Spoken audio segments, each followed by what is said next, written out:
देखो बच्चे, सबसे पहले मैं अल्ताफ राजा, मैं आप लोगों को आज लेकर आया हूँ 9वां चैप्टर। आप लोग बटन को सब्सक्राइब कर देंगे। और ये 9वां चैप्टर है हिंदुस्तान आइन के मेमार डॉक्टर भीमराव अंबेडकर के बारे में। किसी शायर ने क्या खूब कहा है, मिटा दो अपनी हस्ती को अगर तू मर्तबा चाहे। किसी शायर ने क्या खूब कहा, मिटा दो अपनी हस्ती को अगर तू मर्तबा चाहे कि दाना खाक में मिलकर गुले गुलजार होता है।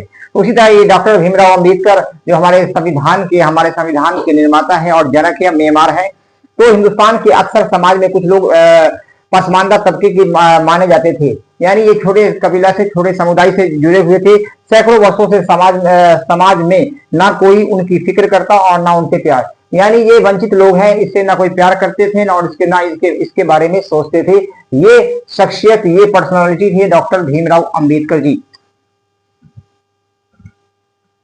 बल्कि वो लोग नफरत और हिकारत की नजर से देखे जाते थे।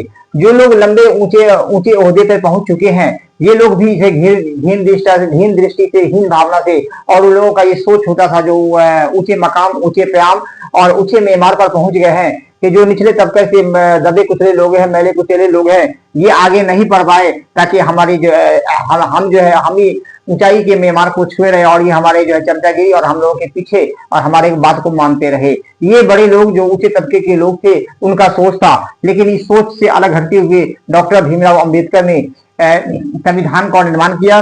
और उन्होंने अछूत कहा जाता था और उन्हें सब उनसे घृणा करते थे। छुआछूत का उस समय बहुत बड़ी डिस्क्रिमिनेशन था, भेदभाव था। अब आगे बढ़ते हैं। ऊंची जाति के लोग उन अछूतों के अपने दरमियान रहने के, जितने भी बड़े तबका के लोग थे, इसको अपने करीब आने से भी इसे गुरेज करते थे, इन्हें मना करते थे। और यहाँ तक कि उन्हें मुंह से भी बोल देते थे कि तुम मेरे करीब नहीं आओ, मेरे पास है तो अपने जमात में रहो, अपने कैटेगरी में रहो। इस तरह उनके कुओं के पास कोई नहीं छू सकते थे। और जो बड़े फॉरवर्ड के जो कुआं थे, उनके पास इन लोगों के छोटे लोगों के कोई जाने का अलाउ नहीं था, अनुमति नहीं था, कोई इजाजत नहीं था। उनके तालाबों से पानी भर सकते और उनका ये भी वंचित किया गया कि जो हमारे जो तालाब है, पोखरा है, यहाँ से तुम पानी भी नहीं भर सकते हो। अछूत मंदिर में, और जितने भी अछूत थे वो मंदिर में भी जाने का अलाउ नहीं था। ना किसी स्कूल में तालीम हासिल कर सकते थे। उनका काम सड़कों गलियों में, और लोगों का काम जो छोटे लोगों का काम होता है, गली कुची में सफाई करना, सड़कों को झाड़ू लगाना, जूते बनाना और जूतियों की मरम्मत करना, टुकड़ी बिनना, मुर्दा जो जानवर, जो मवेशी मर चुके हैं उनकी खाल उतारना, ये उनका काम दे दिया गया था। तो इस टाइम में ये डिस्क्रिमिनेशन, ये भेदभाव था जब डॉक्टर भीमराव अंबेडकर अपने जमाने में पढ़ रहे थे, जीवन से संघर्ष कर रहे थे और आगे बढ़ने के लिए लालायित थे। उस दौर का, उस जमाने का ये बात आज हम लोगों को पुरजोश पढ़ने का मौका मिल रहा है इस चैनल के माध्यम से। चैप्टर नंबर 9 कि उस जमाने के हालात को हम लोग आज रूबरू हो रहे हैं, उसके बारे में जान रहे हैं। सैकड़ों वर्षों तक ये अछूत गरीबी की हालत से जान अफसानी और अनगिनत तकलीफों की ये समाज जो है जिस टाइम में वो जी रहे थे, बड़ी ही दुर्गम भावनाओं से जहालत था, यानी जाहिली था, सख्त जान अफसानी उनके, उसको अपने अंदर भी ऐसा कि अब मेरे साथ क्या होने जा रहा है। ऐसे ही अछूत मराठी जुबान बोलने वाले मेहार खानदान, ये मेहार जाति से, मेहार खानदान से ताल्लुक रखते थे।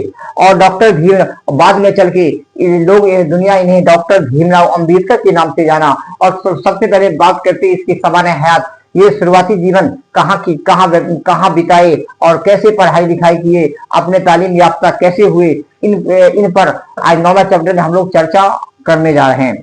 तो इनकी पैदाइश 14 अप्रैल 1891 को मैहोल सेंट्रल इंडिया में ये पैदा हुए।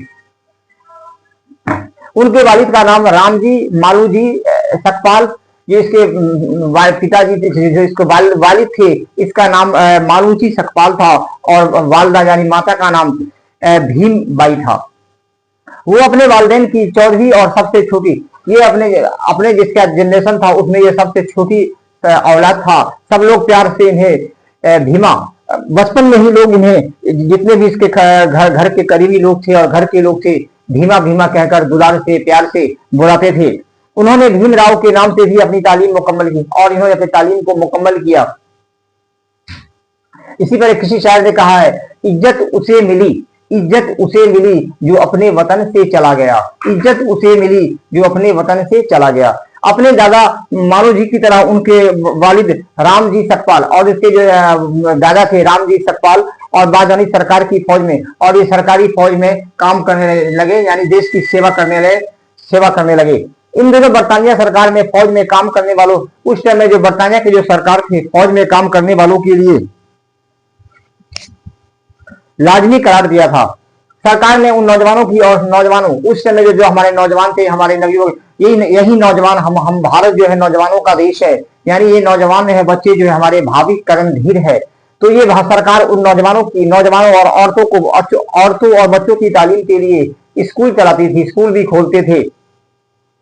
मालू जी और राम जी दोनों अपने ऐसे खुशकिस्मत में हार थे जिनको तालीम, अपने जमाने में अपने जाति में कैसे खुशकिस्मत थे जिन्हें तालीम जैसी दौलत से मालामाल हुए, दौलत से फायदा प्राप्त किए, मालामाल हुए।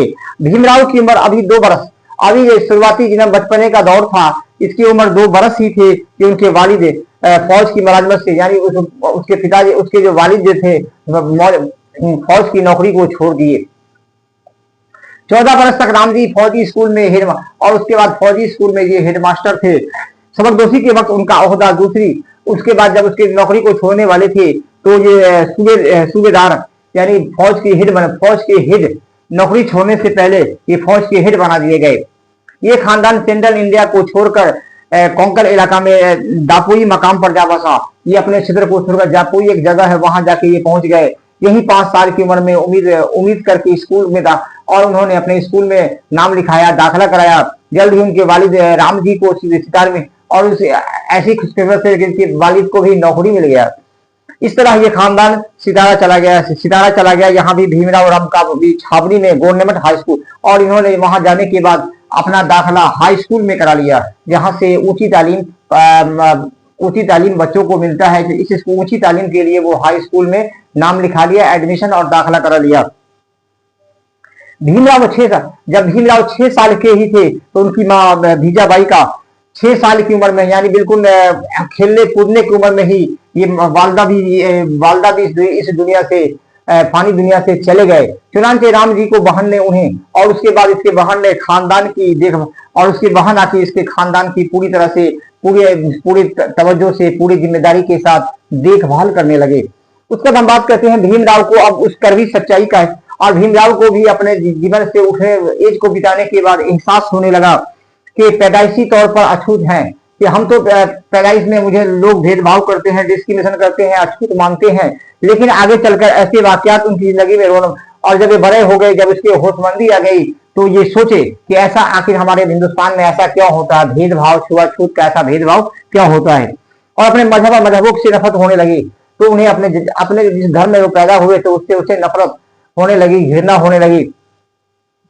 सितारा में तालीम प्राप्त करने के दौरान उन्होंने अपने नाम के आगे अम्बेडकर लिखना चालू किया। जब वो तालीम हासिल कर रहे थे तो अपने नाम के आगे अम्बेडकर लिखना चालू कर दिया उसी टाइम से। दरअसल भीमराव के परदादा को कोंकण इलाके में अंबाडाऊ के रहने वाले थे। ये दादा इसके अंबाडाऊ के रहने वाले थे। मराठी जबान बोलने वाले लोगों की रिवायत यह है, जो लोग मराठी जबान बोलते हैं, मराठी भाषा बोलते हैं, उनका ये कहना है कि जात के साथ अपने रिहायशी जिसका वो जात है, जहां वो पैदा, उसको नाम लगाना ही पड़ता है। वैसा रिवाज था मराठी बोलने वाले, मराठी भाषा को जानने वाले का। चुनांचे सकपाल के साथ भीमराव को दूसरा सरनेम अंबाऊ देकर मिला, और उसके बाद उसका दूसरा नाम उसको लगा दिया अम्बेडकर। जैसे बोलने में आसानी के लिए स्कूल के रजिस्टर में अम्बेडकर लिख दिया, और स्कूल का जो मेन रजिस्टर है जहां बच्चों की हाजिरी बनती है, वहां भी इसका नाम अम्बेडकर लिख दिया गया।